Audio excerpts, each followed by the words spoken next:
Amado, pode sentar um pouquinho? Meus irmãos, eu quero dar continuidade a uma palavra que nós começamos a ministrar hoje pela manhã. Nós começamos hoje pela manhã a ministrar em Lucas 15, falando, deixa eu fazer aqui um contexto aqui, né, para você que está aqui hoje conosco, você que não esteve aqui de manhã.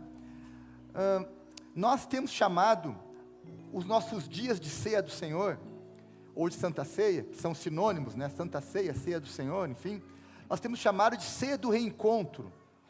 Por quê? Porque é uma oportunidade que nós temos como igreja, de lembrar daqueles que porventura não estão participando da mesa do Senhor, que estão longe do congregar, que não estão presentes no dia a dia da igreja. Então, nós queremos fazer desses cultos de ceia uma oportunidade de lembrar e trazer de volta aqueles que porventura estão longe da mesa do Senhor, estão longe do dia a dia da igreja.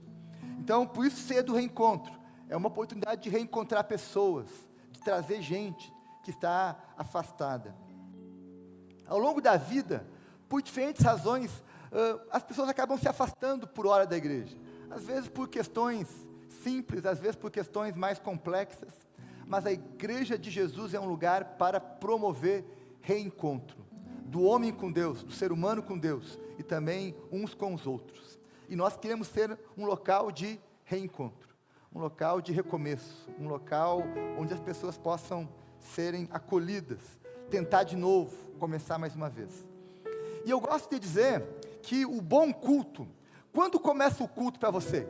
Que horas começa o culto para você? Que horas?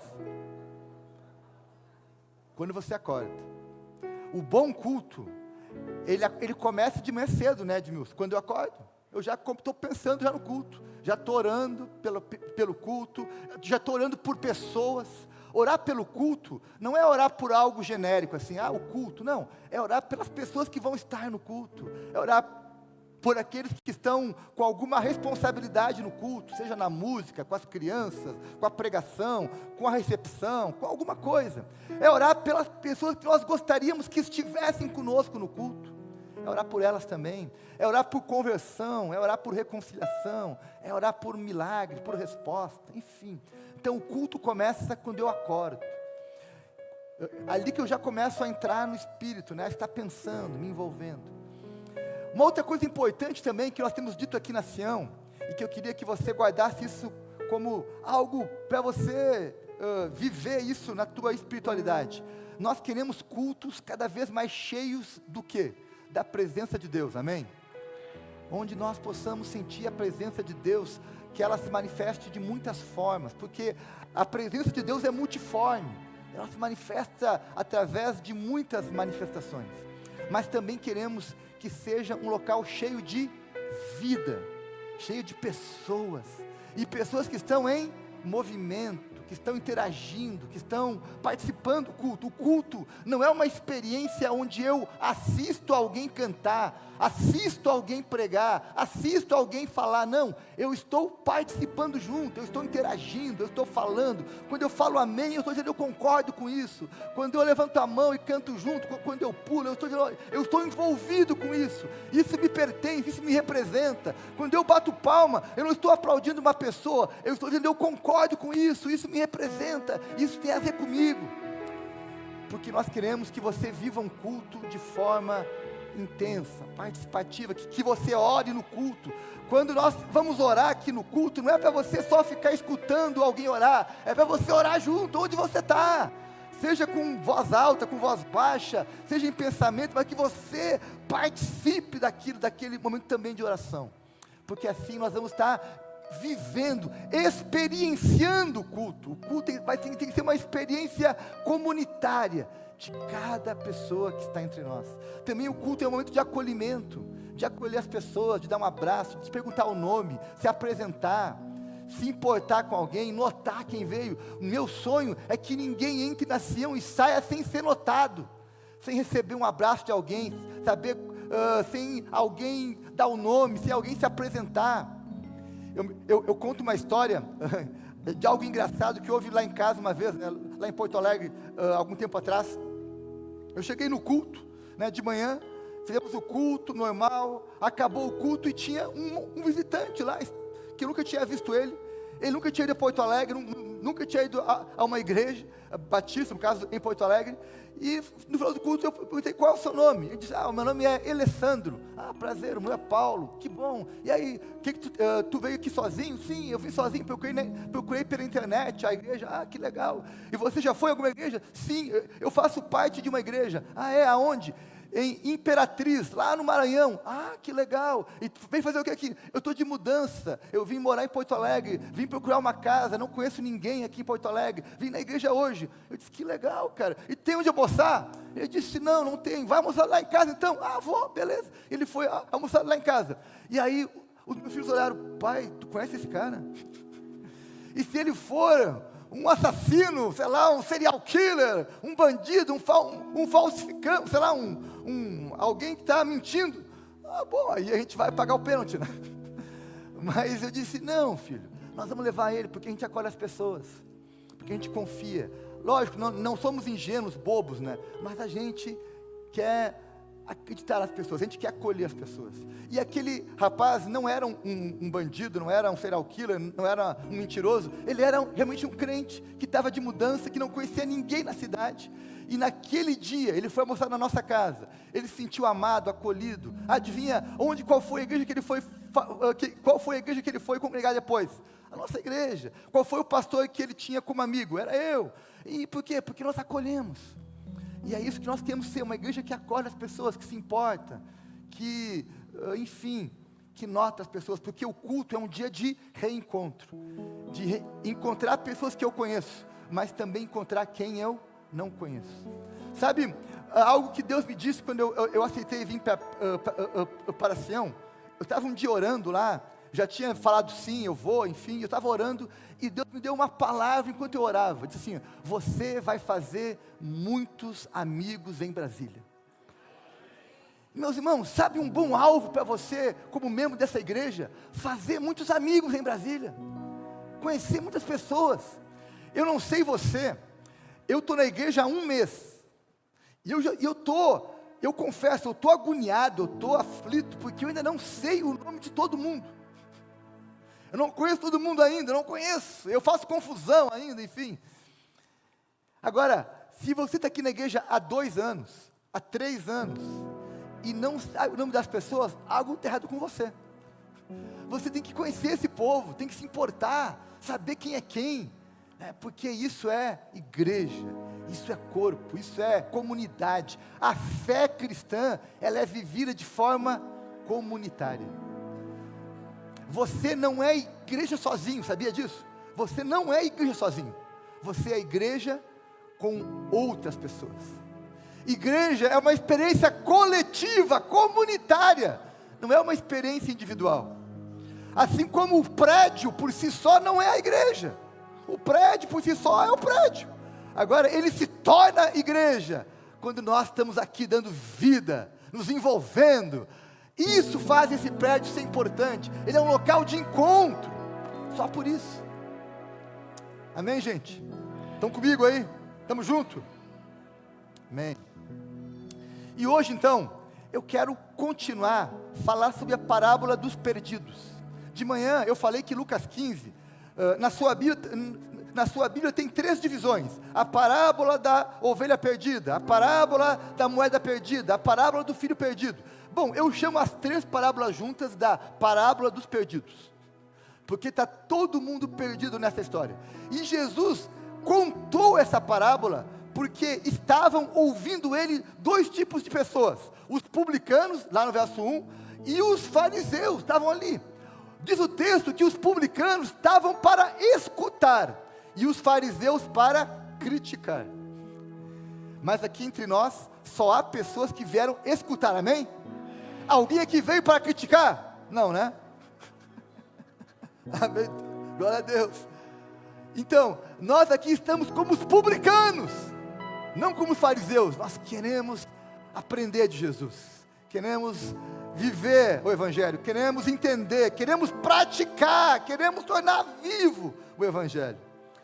Então, nessa parábola que Jesus contou, lembra que essa parábola não é uma história real, não, é uma parábola, é um conto. Jesus queria ensinar alguma coisa com essa parábola, e ele quis ensinar, primeiro, que o filho mais novo nessa parábola representava os publicanos, os não-judeus, os pecadores, nós. O filho mais velho representava quem? Os fariseus. E Deus representava o pai. O pai ali era uma figura de Deus. O pai dos filho mais velho, mas também do filho mais novo. E nós vimos então pela manhã, nós colocamos um foco de manhã no personagem filho mais velho. E aí nós tiramos 4 lições sobre o filho mais velho. Primeira lição, que o filho mais velho estava mais preocupado com o dinheiro do pai do que com o pai. Porque o pai estava alegre com a festa, mas o filho mais velho estava revoltado, porque estão gastando o teu dinheiro. Mas pai disse, o dinheiro é meu, eu gasto como eu quiser, eu estou feliz. E a lição foi, que quando você for para uma festa do pai, se alegre com o pai. Não se alegre, não se revolte, não fique brabo, revoltado, como o filho mais velho. Era um dia de festa, mas tinha alguém mal-humorado. Aqui tem alguém mal-humorado hoje? Não, né? Nós vamos para uma festa. Então ninguém está mal-humorado, nós estamos felizes, porque o pai está feliz. A segunda lição que o texto nos diz sobre o filho mais velho, é que o filho mais velho não conhecia muito bem o seu pai. Tanto é que o pai fala para ele o seguinte, olha, meu filho, tudo que eu tenho é teu. Pai, tu nunca me deu um cabrito, tu nunca pediu. Estava ali, o que é meu é teu. E às vezes, nós, assim como o filho mais velho, não conhecemos muito bem o nosso pai. Temos uma imagem às vezes distorcida, enganosa, incompleta do pai. E o pai tinha um coração aberto a perdoar, um coração que deseja acolher a todos e amar a todos. A terceira lição que o texto nos deu pela manhã foi que o filho mais velho estava perdido dentro de casa. E esse é um grande risco para nós, de nós estarmos perdidos dentro da casa do pai, como foi o caso do filho mais velho. E a quarta lição, e a mais importante de todas, e a mais extraordinária, é que Jesus é o retrato do verdadeiro irmão mais velho. Ele é o nosso irmão mais velho, porque ele foi buscar o irmão mais novo, e não só buscar, ele morreu pelo irmão mais novo. Como diz lá em Romanos 8, ele veio para ser o nosso irmão, o primogênito entre muitos irmãos, o primeiro entre muitos irmãos. Esse é o Jesus, o irmão mais velho, que é o primeiro entre tantos, e nos deixou o exemplo para nos tornarmos a sua imagem e semelhança. Então ele é o nosso irmão mais velho e o nosso modelo, o nosso referencial. E a missão de Jesus, ele mesmo disse, ele veio para buscar e salvar o que estava perdido. Amém? Esse foi o resumo daquilo que foi pregado pela manhã. E agora eu quero então colocar um foco no filho mais novo, que é um outro personagem nessa parábola. Então eu convido você a acompanhar a leitura que está em Lucas 15, do verso 11 ao verso 24. Diz assim o texto bíblico, Lucas 15, do 11 ao 24. Jesus continuou, um homem tinha 2 filhos, o mais novo disse ao seu pai, pai, quero a minha parte na herança. Assim ele repartiu sua propriedade entre eles. Não muito tempo depois, o filho mais novo reuniu tudo o que tinha, e foi para uma região distante, e lá desperdiçou seus bens, vivendo irresponsavelmente. Depois de ter gasto tudo, houve uma grande fome em toda aquela região, e ele começou a passar necessidade. Por isso, foi empregar-se com um dos cidadãos daquela região, que o mandou para o seu campo, a fim de cuidar dos porcos. Ele desejava encher o estômago com as vagens da alfarrobeira que os porcos comiam, mas ninguém lhe dava nada. Caindo em si, ele disse, quantos empregados de meu pai têm comida de sobra, e eu aqui morrendo de fome? Eu me porei a caminho e voltarei para a casa de meu pai, e lhe direi, pai, pequei contra o céu e diante de ti. Não sou mais digno de ser chamado teu filho. Trata-me como um dos teus empregados. A seguir, levantou-se e foi para o seu pai. Estando ainda longe, seu pai o viu e, cheio de compaixão, correu para o seu filho e o abraçou e o beijou. E o filho lhe disse: Pai, pequei contra o céu e contra ti. Não sou mais digno de ser chamado teu filho. Mas o pai disse aos seus servos: Depressa, tragam a melhor roupa e vistam nele. Coloquem um anel em seu dedo e calçados em seus pés. Tragam um novilho gordo e matem-no. Vamos fazer uma festa e comemorar, pois este meu filho estava morto e voltou à vida. Estava perdido e foi achado. E começaram a festejar. Meus irmãos, Jesus contou essa parábola para ensinar aos publicanos que eles eram como o filho mais novo, que tinham saído da casa do pai, tinham vivido longe do pai, tinham desperdiçado sua vida, suas coisas, e que eles precisavam voltar. Mas é curioso que quando nós pensamos na história que Jesus conta, a gente percebe alguns elementos que Jesus quer enfatizar para nós. Essa parábola foi contada para aqueles publicanos, mas também para nós, para que os cristãos de todos os tempos, as pessoas de todos os tempos pudessem se enxergar nessa parábola. E quando Jesus escolheu esse personagem do filho mais novo, essa trama, essa história, essa é a história de muitas pessoas. Talvez seja a tua história também, porque essa história começa com qual é o primeiro elemento da história? Alguém revoltado, um filho revoltado. A revolta está presente na história. E meus irmãos, eu sou pastor há 24 anos. Se tem uma coisa que eu já vi muito, é gente revoltada, gente que sai da casa do pai porque se revoltou. O texto diz, o filho mais novo disse: Pai, quero a minha parte na herança. Quem quer a parte da herança quer ir embora.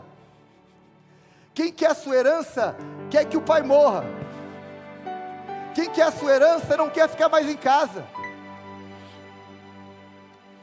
E Jesus disse: olha, tem gente que se revolta e quer ir embora, quer pegar a sua herança e ir embora. Eu já conheci muita gente parecida, que se revoltou por coisas às vezes sérias, outras vezes coisas simples, mas o fato é que desejaram ir embora. E mais, quando vai embora, vai para um lugar distante. Ou seja, não me incomode, não me procure. Eu não sei qual é o lugar distante que você pode ter ido. Alguns, esse lugar distante é a internet, é o entretenimento, é outras coisas. Não é uma distância geográfica, mas é uma distância emocional, é uma distância afetiva. Eu não me importo mais, eu não quero mais. Tudo porque se revoltou, ficou insatisfeito. E às vezes as pessoas se revoltam, não é com Deus, é com alguém, é com outro irmão. É porque alguém disse alguma coisa que você não gostou, é porque alguém não te convidou para alguma coisa, é porque alguém não te entendeu, é porque alguém não te deu uma atenção que você precisava, e você se revolta, se decepciona. Mas meus irmãos, a revolta, por mais que você possa explicar ela, talvez você possa dizer: olha, pastor, eu me revoltei com a igreja e saí dela porque alguém não foi leal comigo, alguém não foi justo comigo, alguém não foi íntegro comigo. Isso acontece? Sim, acontece, pode acontecer, até porque isso também acontece na tua família, acontece no teu trabalho, acontece em qualquer ambiente. Muitas vezes as pessoas não são leais, íntegras, corretas conosco. Ou então alguns se revoltam por causa de alguma situação. Eu fiquei de fora, eu não fui ouvido, não fizeram como eu esperava, não foi do meu jeito. Ou então por algo específico, e aí pode ser qualquer coisa, algum desentendimento, algum aborrecimento. Mas o fato é, meus irmãos, que sempre que alguém se revolta e sai da casa do pai, ele pode ter um motivo. Mas olha para mim aqui agora, que eu vou te falar. Você pode ter um motivo, mas esse motivo não é bom o suficiente. Esse motivo não se justifica, sabe por quê? Porque sempre que alguém se revolta e sai da casa do Pai, é porque ele não está disposto a perdoar, não está disposto a restaurar, não está disposto a falar sobre aquilo. E aí o caminho da revolta e de ir embora é o caminho mais fácil. No fundo, quem se revolta e vai embora é porque está negando perdão. Bem no fundo, se você for estudar a questão a fundo, no fundo mesmo, aquela pessoa se revoltou porque ela não quis perdoar, não quis viver o processo, não quis passar por uma reconciliação, não quis falar sobre aquilo, preferiu a revolta e foi embora. E eu conheço gente que foi embora e não voltou mais. Quando me perguntam se meu pai foi para o céu ou não, eu não sei se ele foi. Se você tiver uma doutrina bem calvinista, assim, daquelas bem sólidas, vai dizer, não, ele foi predestinado na juventude, ele se converteu, se batizou, então ele se afastou, mas ele foi para o céu, no fundo ele foi para o céu. Ok, eu não sei se foi assim. Se você achar bom, aquele cara que se afastou porque nunca foi convertido, ou porque, enfim, renunciou à salvação, talvez, eu não sei. Mas o fato é que o meu pai se afastou do Evangelho, porque ele e a minha mãe se divorciaram. Eles eram da Assembleia de Deus, há 50 anos atrás, mais ou menos. Se divorciaram muito cedo, eu era pequeno. E aí meu pai e minha mãe tiveram o mesmo sentimento em relação à fé. Qual o sentimento? Vergonha. Minha mãe filha de pastor, meu pai filho de evangelista da igreja, diácono lá, enfim, e os dois casaram com festa, tudo bem, na igreja, enfim, aquela história bonita, né? E aí, alguns anos depois se divorciam, e aí a vergonha os afastou do Evangelho. Minha mãe levou 18 anos para voltar para o Evangelho, 18 anos, mas 18 anos depois, ela tomou o caminho de volta, assim como o filho mais novo, voltou para a casa do pai, lembrou que tinha um pai que amava, lembrou que ela tinha uma nova chance, que ela podia recomeçar, que ela podia tentar de novo, lembrou que a igreja é uma família, e que ela podia voltar, e ela voltou, e está até hoje lá, honrando a Jesus, servindo, cooperando com o Evangelho. Meu pai nunca voltou, e não vai voltar mais, porque já faleceu. Morreu como? Longe. Foi para o céu? Não sei. Morreu longe, nunca mais voltou. Nunca mais voltou. E meus irmãos, quanta coisa nós perdemos juntos, eu e ele, de viver juntos. Quanta coisa ele perdeu de viver. Sabe, meus irmãos, dizem, né, os meus tios, meus avós falavam que o meu pai era um músico, trocava instrumentos de sopro. Morreu sem tocar. Sem tocar. Havia fotos, Ariadne, dele jovem na banda da igreja.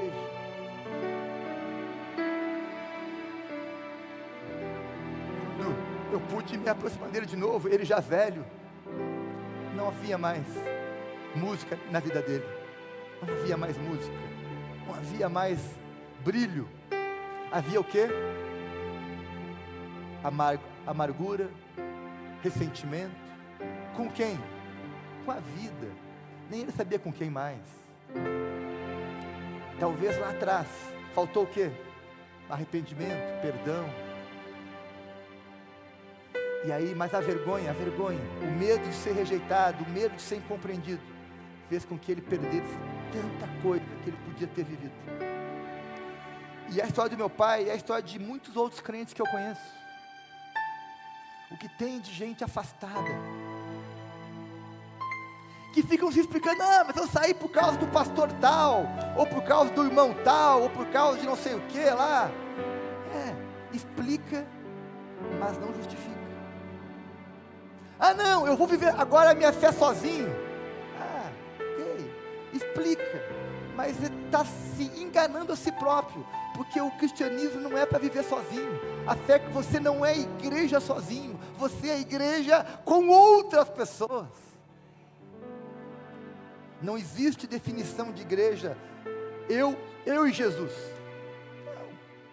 É nós, corpo, membros, juntos, imperfeitos. Ei, sabe, meus irmãos, aqui nessa igreja não tem nenhuma pessoa perfeita, a começar por mim.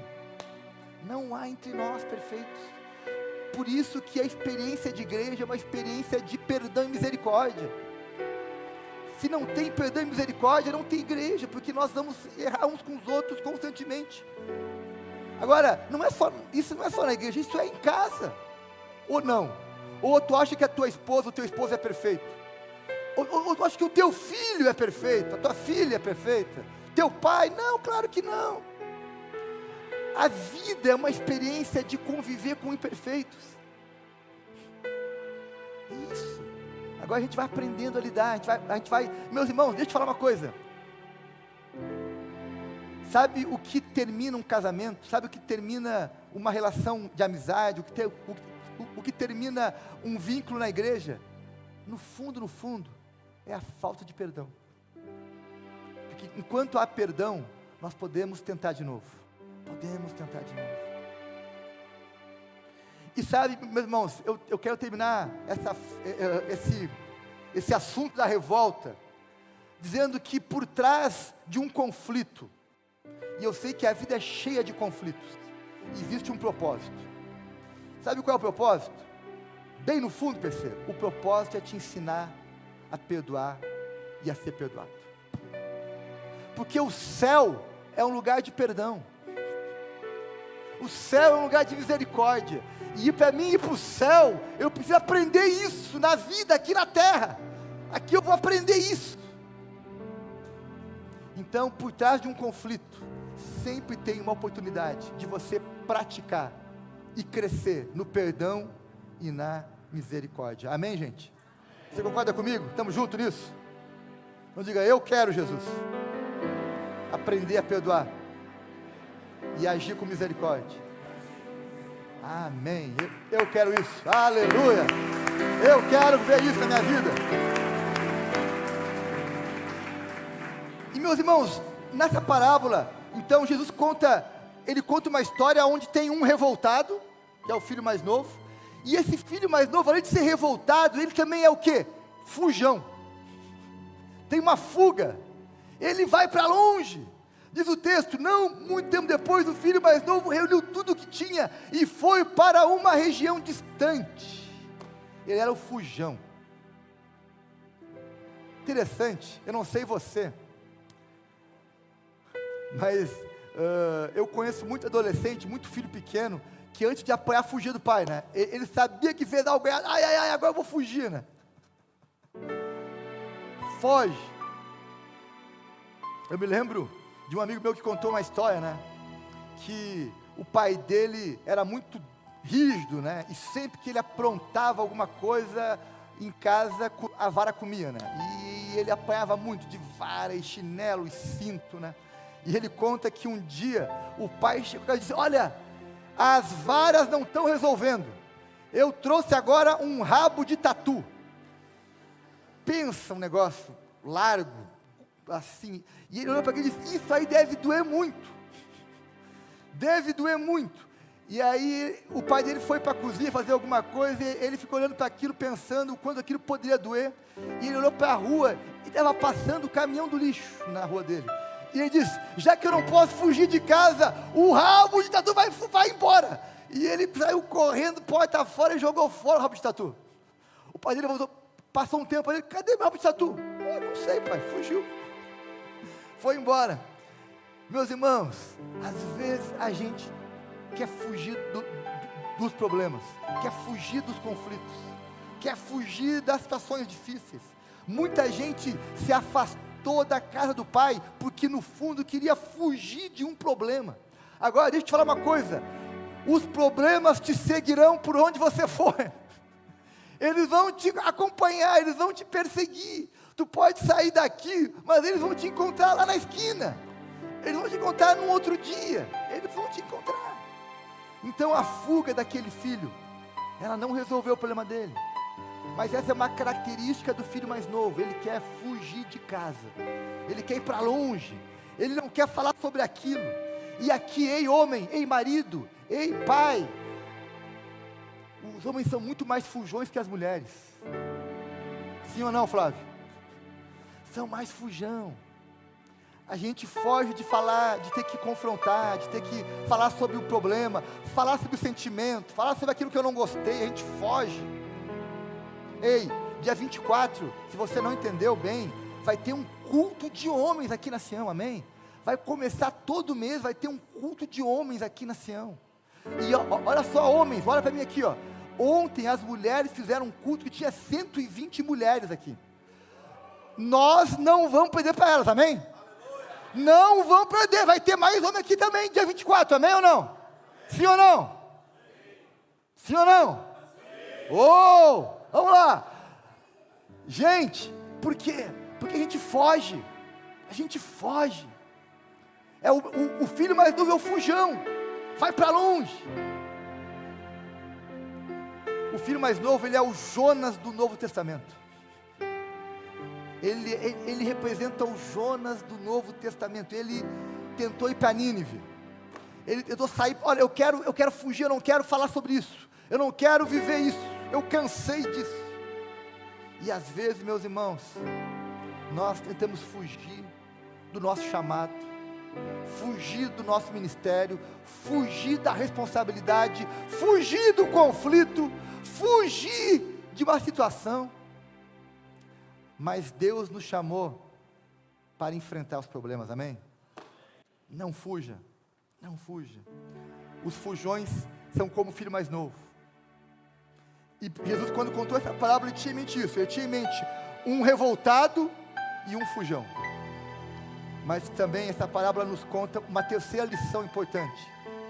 Que se é verdade que o filho mais novo, ele é um revoltado e um fujão, também é verdade que ele um dia retorna.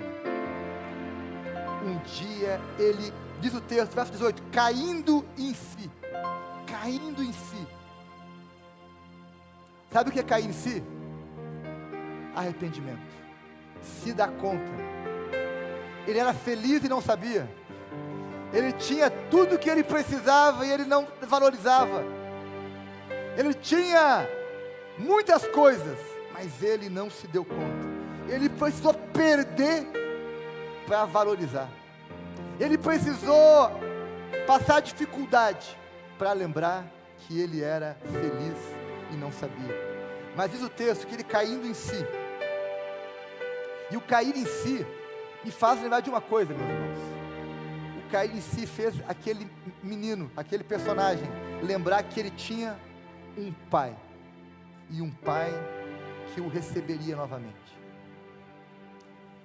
Se você está aqui hoje e você está se identificando com esse filho mais novo, eu queria que você se identificasse também com esse sentimento de que eu tenho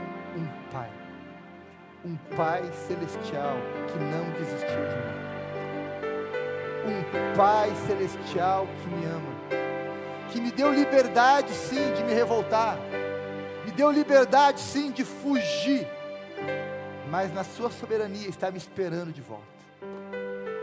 Está me esperando de volta. Sabe qual é a grande lição dessa parábola? Ei, olha para mim aqui, guarda isso que eu vou te falar agora, guarda isso, anota no teu coração. O filho tinha para onde voltar. Você tem para onde voltar. Você não precisa ficar distante por causa da vergonha, da revolta. Você pode voltar. Essa é a boa notícia do Evangelho. E mais, essa boa notícia nos diz algo ainda também muito forte.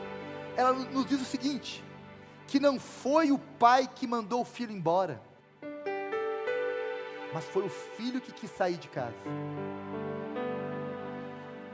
Meu irmão, eu sou pastor há 24 anos, eu nunca mandei alguém embora da igreja. Tive vontade? Tive. Mas nunca mandei ninguém embora da igreja. Até porque a igreja não é minha.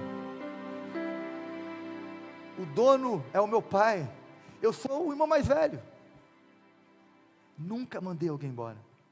Agora, muita gente foi embora ao longo desses 24 anos. Não porque o pai mandou, não porque eu mandei, mas talvez porque se revoltou, porque ficou com vergonha, porque não quis perdoar, porque não quis tratar alguma coisa, e foi embora. Mas a boa notícia é essa: assim como o pai não mandou embora, o pai te espera de volta. Você não foi expulso de casa, você não foi mandado embora, você saiu porque você escolheu, e você pode nesse dia, nesse tempo, nessa época, escolher voltar, porque o pai te espera, em nome de Jesus, amém?